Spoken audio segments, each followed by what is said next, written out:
এক ব্যক্তি বলে তোতা পালতো ময়না, কথা বলে যে ময়না, ওটা পালতো। একদিন সকালে শিকারে যেতেছে, ময়না জিজ্ঞাসা করতেছে মালিক কোথায়? শিকার করতে চাই। বলে কোথায় যাবে? জঙ্গলে। শোনো আমার একটা অনুরোধ, আমার বন্ধুদেরকে দেখলে আমার সালাম বলো। বাগানে ঢুকেই দেখতেছে 8-10টা ময়না বসা আছে এক ঢালে। তো দেখা ওই নিজের ময়নার কথা মনে উঠছে, ওনা সালাম দিতে বলছে বন্ধুদেরকে, সম্বোধন করে বলতেছে তোমার মতো, তোমাদের মতো একটা তোতা আমার কাছেও আছে, সে তোমাদেরকে সালাম দিছে। বলতে দেরি 10-12টা ডালের থেকে ওই মুহূর্তে পুরা মরতে দেরি করে নেই, সাথে সাথে পড়ছে আর মরছে।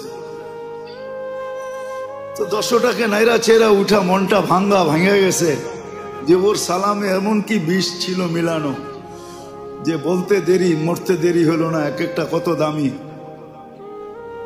তো ভাঙ্গা মন নিয়ে শিকার ছাড়াই বাড়িতে ফিরে আসছে। তো আসার পরে জিজ্ঞাসা করছে মালিক হাত খালি, শিকার কোথায়? তুই আর কথা বলিস না, তোর সালামে কি বিষ ছিল? বলে কেন? তোর বন্ধুদেরকে সালাম দিতে দেরি, ওরা মরতে দেরি করে নাই, বাস এটা বলতে দেরি, নিজেরটাও মরতে দেরি করে নাই, ওটাও মরে গেছে। তো খাঁচা খুইলা সামনে রাইখা অনেকক্ষণ নাড়াচাড়া করে দেখছে, চোখের পানি ঝরায়, মরে গেছে, এখন আর কি করা যায়। যখন উঠা অন্য মনস্ক হয়ে দাঁড়াইছে, তো তোতা উইরা চালের উপরে যায় বসা পড়ছে, আক্কা বাক্কা খায়া গেছে। এটা কি হইলো? তো মরা গেল, আবার জীবিত হয়ে উড়াল দিল কি করা? ওইখানে বসা বলতেছে মালিক আমার সালামে বিষ ছিল না, আমার বন্ধুরা আমাকে ফন্দি শিখায়া দিছে যে আমাদের মতো যদি বাগানে ঘুরতে চাস, ফুলের ডালে ডালে ঘুরতে চাস, আর বাগানে বাগানে ঘুরতে চাস, আর বহু জাতীয় ফল খাইতে চাস, তো মরার আগে একবার মরা যা। ওরা আমাকে ফন্দি শিখায়া দিছে, আল্লাহ আমাদেরকে ফন্দি শিখাইতেছে, সত্য এটাই। আল্লাহ আমাদেরকে ফন্দি শিখাই দিতেছেন, এটা আল্লাহর মেহেরবানি। নাহলে কখন কি করণীয় এটা আল্লাহ শিখানোর দরকার ছিল না। আবু হানিফা রহমতুল্লাহ আলাইহি তো এটাই বলে যে মানুষকে যে বিবেক দিছে আল্লাহ, আল্লাহর আর কিছু দরকার ছিল না। বিবেকের প্রতি হুকুম ডালা যথেষ্ট ছিল যে আমাকে এই বিবেকের মাধ্যমে তালাশ করে রাজি করে আসবে। না রসুল দরকার ছিল না, কিতাব দরকার ছিল। উনি যুক্তিও দিছে, আল বারু ইয়াদুল্লু আলাল বাহির ওয়াল আসরু ইয়াদুল্লু আলাল মাসির। পদচিহ্ন দেখলে বিবেক আমাদেরকে বলে এখান দিয়ে কেউ হাইটা গেছে, নাইলে পায়ের চিহ্ন আসলো তো আসলো করতে। যদি বিবেক আমাদেরকে এতটুকু বলতে পারে, তাহলে বিশাল আকাশ দেখা কি বিবেকে এই কথা বলতে পারে না যে এটা বানাইলো কে, চালায় কে? এটা বানাইলো কে আর এটা পরিচালনা কে করে? 1 ইঞ্চি তো নিচে নামলো না আজ পর্যন্ত, 1 ইঞ্চিও তো নিচে নামলো না। আপনারও তো বলেন রোজার ছুটিতে নাকি ঢাকা শহর 3 ইঞ্চি উপরে আয়া পড়ে, বলে না? কি বলেন না? শুনছেন কোনোদিন? না আমি নতুন বললাম? ঢাকাবাসী, অরিজিনাল ঢাকাবাসী বলে ঢাকা 3 ইঞ্চি উপরে চলে আসছে, সব বাঙ্গাল দেশে গেছে, ঢাকা উপরে চলে আসছে। আবার কয়েকদিন পর পর আস্তে আস্তে আবার বাড়ে 3 ইঞ্চি নিচে চলে যায়। আমরা যখন বলি তো এটাও তো সত্য, যেটা আমি বুঝাইতে চাইতেছি। তো মেরে দোস্ত, আল্লাহ দিক নির্দেশনা দেন, আমাদের রাস্তা দেখা, আমাদেরকে রাস্তা দেখান যে কখন কি করতে হবে, কোন বিপদে কি করতে হবে, কোন মুসিবতে কি করতে হবে, সুস্থ থাকলে কি করতে হবে, অসুস্থ হলে কি করতে হবে, খুশি হলে কি করতে হবে, দুঃখ হলে কি করতে হবে, দারিদ্র যখন তখন কি করতে হবে, ধনী হলে কি করতে হবে। প্রত্যেকটা অবস্থায় আল্লাহ দিক নির্দেশনা দেন। তো যেটা বুঝাইতেছিলাম যে আবু হানিফা রহমতুল্লাহ আলাইহি বলছেন দরকার ছিল না, নবী রসুল বিবেক যে দিছেন এটা দিয়ে আল্লাহকে তালাশ করে বাহির করা যথেষ্ট ছিল। জি, এটা চালায় কে? 1 ইঞ্চি নিচে তো আসলো না, আকাশ এত ভারী এত বড়, 1 ইঞ্চি নিচে তো আসলো না, কোনো ফুটা তো নাই। সূর্য তো তার কক্ষপথকে আজ পর্যন্ত কক্ষপথ চ্যুত হইল না, কক্ষপথের থেকে দূরে সরল না, একই কক্ষপথে করতেছে। দুনিয়ার থেকে 13 গুণ বড়, যেটা 13 লক্ষ গুণ বড়, 13 গুণ না 13 লক্ষ গুণ বড়। যদি আজকে বিজ্ঞানের কাছে দুনিয়ার ওয়েট থাকে, যে আমাদের দুনিয়াটার ওয়েট এতটুকু, যদি থাইকা থাকে, তাহলে সূর্যের ওয়েট তো দুনিয়ার থেকে 13 লক্ষ গুণ বেশি, ঠিক না? 13 লক্ষ গুণ বেশি। কেমন টর্চ লাইট, কেমন বাল্ব! আমাদের বাল্বেরও তো একটা আছে, হ্যাঁ? আগে তো 1000 বাল্বের পাওয়া 1000 পাওয়ারের পাওয়া যেত, 2000 2500 পাওয়ারের পাওয়া যেত। এখন তো এলইডি আইসা একটু পাওয়ার কমছে কিন্তু আলো বাড়ছে। কত বড় বাল্ব সূর্য, ভাবছেন কোনদিন? সে তো আজ পর্যন্ত চুল পরিমাণ এদিক ওদিক হয় নাই। এই জন্য পাওয়া যায় কিতাবে, 1 বিঘা যদি নিচে নামায় দেয় সূর্য, চর্ম ক্যান্সারে সব মারা যাবে। হ্যাঁ, সূর্যের আলোটা 3 বার ফিল্টার হয়। আল্লাহ 3টা ফিল্টার নিচে রাখছে, ওটা দিয়ে এটা ছাইকা তারপরে দুনিয়াতে আসে। শুধু 3টা ফিল্টার লাগলো, একটু মাত্রা কমায় দিল, তারপর চর্ম ক্যান্সারে মারা যাবে, সব মরে যাবে। ফিল্টার হয়ে আসে, ফিল্টার হয়ে 3 বার ফিল্টার। জিজ্ঞাসা করেন আপনাকে তো বিজ্ঞানকে। তারপরে গায়ে লাগে, শুধু ফিল্টার হয়ে আসে না, ভিটামিনও নিয়ে আসে লোকে। আমাদের দেশে তো হয় না, দুনিয়ায় আছে বহুত দেশে। এটা জানি কি কয়, সূর্যের আলো দিয়া গোসল করা, সানবাত। যান দেখেন, আমি জায়গা বইলা দিই, আপনারা যে দেখা আসেন। পর্তুগালে যে দেখবেন, লিসবনে, দুনিয়ার থেকে হাজার হাজার মানুষ যেতেছে শুধু ওইখানে সানবাতের জন্য। যা দেখবেন বালুর উপরে চিত্ত হয়ে পড়ে আছে। হ্যাঁ হ্যাঁ, সত্য এটাই। এটাতে বলে ভিটামিন কি থাকে, কি ভিটামিন বি ডি। মাশাআল্লাহ। বিল দিছেন কত আজ পর্যন্ত? হ্যাঁ, বিনা ওই বললাম না, ফ্রি সার্ভিস।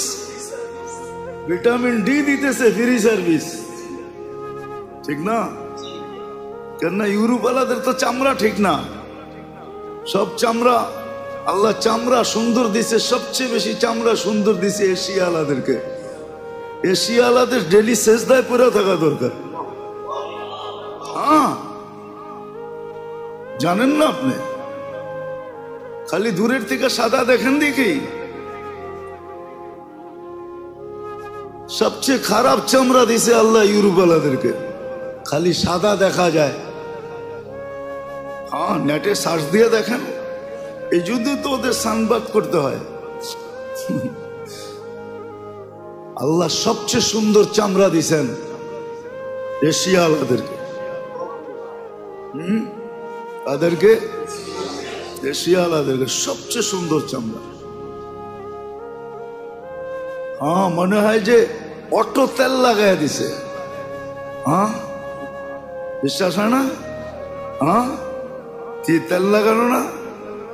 কি তেল লাগাইছেন বাড়ির থেকে? দেখেন চেহারা সবার তেল তেলে দেখা যায়। এই চামড়া আল্লাহ এশিয়া ছাড়া কোথাও দেয় নাই। আমাদের তো ডেলি সেজদায় পরে দেখা দরকার চামড়ার জন্য। দুনিয়ার লোশন আমাদের জন্য আসে না, ওদের জন্য আসছে। ব্যবহার যদিও আমরা করি, আমাদের লোশনের দরকার নেই, আমাদের লোশনের দরকার নাই।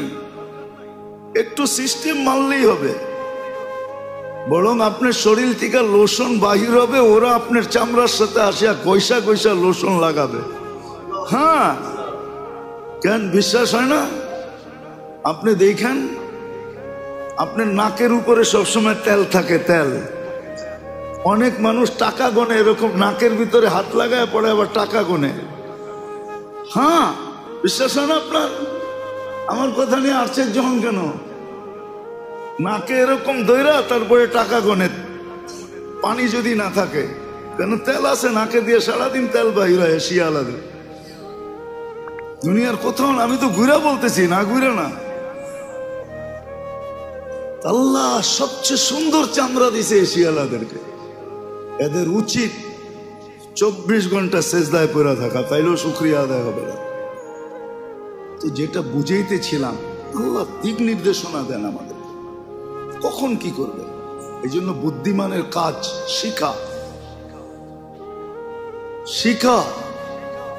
হ্যাঁ, যদি বস্তু দিয়া প্রতিরোধ করতে চাই বা প্রতিবাদ করতে চাই বা এটাকে দূর করতে চাই, ওটারও প্রমাণ আল্লাহ দিয়েছেন যে বস্তু দিয়া দূর করা সম্ভব না। শত প্রমাণ দেওয়া যায়। করুণার আতঙ্ক এখনো মানুষের দিলের থেকে যায় না, গেছে নাকি? কত প্রতিরোধ করবেন আপনি? করুণা চাইতে না চাইতে আয়া পড়ছে ডেঙ্গু, ঠিক না? মধ্যখানে আইছিল চিকেন গুনিয়া, ঠিক না? না জানি কত কত নাম আসবে। আল্লাহ রসুলের কথাই সত্য যে একদিন আসবে, এমন এমন রোগ আসবে, নাম পর্যন্ত খুঁজে পাবে না তোমরা, যে এটার নাম কি দিমু। আর নাম দেওয়ার সুযোগও পাবে না, কেননা আসবে আর মরবে, নাম দেওয়ার সুযোগ পাওয়া যাবে না। আর কেন হবে এটাও বলে দিছেন। কেন হবে এটা? এত রোগ ব্যাধি কেন হবে? আমরা বললে তো কেউ মানবে না, কেননা আমরা তো WHO তে চাকরি করি না। করলে আমাদেরটা মানতো। WHO বোঝেন? বিশ্ব স্বাস্থ্য সংস্থা, ওইখানে তো চাকরি করি না, ডাক্তারি সার্টিফিকেটও তো নাই। এই জন্য আমাদের থেকে ফুনিয়া কেউ পয়সা দেয় না, দিতেও চায় না, কিন্তু ডাক্তারের ফি ঠিকই দেয়। কথার কথা শুনাইলাম আর কি। আমাদের থেকে তো কেউ জিজ্ঞেস করবে না, আমাদের কথা মানবে না কেউ। আর আল্লাহ রসুল এটাই বলছেন, অবাধ মিলামেশা যখন শুরু হবে তখন নতুন নতুন রোগ আসবে দুনিয়াতে, যেটা নিয়ে তোমাদের বিবেক বুদ্ধি বিদ্যা সব হার মাইনা যাবে, ফেল হয়ে যাবে। 1400 বছর আগে বলে গেছে যে ব্যাপক মিলামেশা যখন হবে, অবাধ মিলামেশা যখন হবে, তখন এরকম এরকম রোগ আসবে যে তোমরা নামও দিতে পারবে না। তোমরা হার মাইনা যাবে, তোমাদের বিবেক হার মানবে, বুদ্ধি হার মানবে, বিদ্যা হার মানবে, সব হার মাইনা যাবে, হার মাইনা যাবে সব। সত্য এটাই। মুসলমান তো আসলে ভাবেও না, ভাবেও না। একটা উদাহরণ দিই, আপনি বলেন এডসের রোগ মুসলমান দেশে বেশি না গায়রে মুসলিম দেশে বেশি? হ্যাঁ, এতটুকু কি বিকেবের পর্দা খোলে না যে এডস একটা মহামারী, একটা রোগ যেটাকে মানুষের মৃত্যুর দ্বার পর্যন্ত পৌঁছায় দেয়। এটার কোনো মেডিসিন এখনো আসে নাই। মুসলমান যতটুকুই দূরত্ব বজায় রেখে চলে, যার কারণে আল্লাহ মুসলিম দেশে জিরুর কোটায় রাখছেন এডসকে, জিরুর কোটায়। 18 কোটি মানুষের ভিতরে যদি 1800 রোগী হয়, তাইলেও জিরুর কোটায়, জিরুও না, এরও নিচে। এতটুকু বিবেকের পর্দা খোলে না যে হুজুরগো কথার কারণে, বলার কারণে, আঙ্গুল উঠানের কারণে, বুঝানোর কারণে, অবাধ মিলামেশার থেকে দূরে থাকার কারণে এই একটা মহামারীর থেকে আমরা বেঁচে আছি। দুনিয়াতে এরকমও দেশ আছে যে 70% জন এডসের ভাইরাস বহন করে, নাই? মনে হয় জানেন না আপনারা, নেটে সার্চ দেন পাবেন, আফ্রিকার দেশে আছে। করোনার কয়জন মারা যায়? উন্নত বিশ্বের ভিতরে এডসে মারা যাইতেছে করোনার চেয়ে বেশি, যদিও মিডিয়া সার্কুলেশন নাই, মিডিয়ার কোনো আওয়াজ এখানে নাই। করোনার চেয়ে বেশি মারা যাইতেছে এডসে, আর এটা হইতেছে শুধু অবাধ মিলামিশার কারণে। হায়, আমরা কি আপনাদেরকে বাঁচাইতে চাই না মারতে চাই? হ্যাঁ, তাহলে হুজুরদের উপরে আঙ্গুল উঠান কেন? আমরা তো বাঁচাইতে চাই, আমরা তো মঙ্গল চাই, অমঙ্গল চাই না। আমরা তো চাই সবাই ভালো থাকুক, খারাপ না থাকুক। আমরা তো চাই যার ঘরে ভাত না থাকুক সেও সুখে থাকুক, যার ঘরে আছে সেও সুখে থাকুক। দুনিয়া তো এটা চায়, যার ঘরে নাই ও দুঃখী, যার ঘরে আছে ও দুঃখী। কেমন দুঃখী? নিজের পিস্তল নিজে মাথায় রেখা বুঝাইতেছে আমি কেমন দুঃখী। নিজের টাকার কেনার রশি গলায় লাগায়া বুঝাইতেছে আমি কেমন দুঃখী। আমি হ্যাপি না দুঃখী দেখাইতেছে দুনিয়া। তো যেটা বুঝাইতেছিলাম, আল্লাহ অস্তিত্ব দেন, আবার সাজানো সুরক্ষিত করেন, আবার লালন পালনও করেন, ফিরি করেন, ফিরি ফিরি, এক টাকা নেন না। আবার দিক নির্দেশনাও দেন তুমি কখন কিভাবে চলবে। আবার প্রত্যেকটার পিছনে একটা বিনিময়ও দেন, লম্বা লম্বা বিনিময়। নাহলে আপনার বিবেক দিয়ে আপনি বলেন, যদি আপনার কাছে সুষ্ঠু বিবেক থাকে, সহি বিবেক থাকে, সঠিক বিবেক থাকে, বুদ্ধি থাকে, বিদ্যা থাকে সঠিক, তাহলে আপনি বলেন নাফাকাতুকা আলা নাফসিকা সাদাকা, আমি খাইলাম আমার টাকা খরচ করা, আল্লাহ আমাকে সৎকার সওয়াব দিলেন। বলেন, আপনি থিওরি দিয়া বুঝান, আমাকে যুক্তি দিয়া বুঝান, তর্ক দিয়া বুঝান, এটা কোনোদিন সম্ভব? এটা কোন যুক্তিতে আসে যে আমি খাইলাম, আমি পড়লাম, আমাকে সৎকার সওয়াব দিবে? নাফাকাতুকা আলা ইয়ালিকা সাদাকা, পরিবার পরিজনের জন্য খরচ করলাম, সৎকার সওয়াব লেখা হইতেছে। যুক্তি দিয়ে বুঝান, যুক্তি দিয়ে বুঝান। আল্লাহ বড় বড় পুরস্কার রাখছে।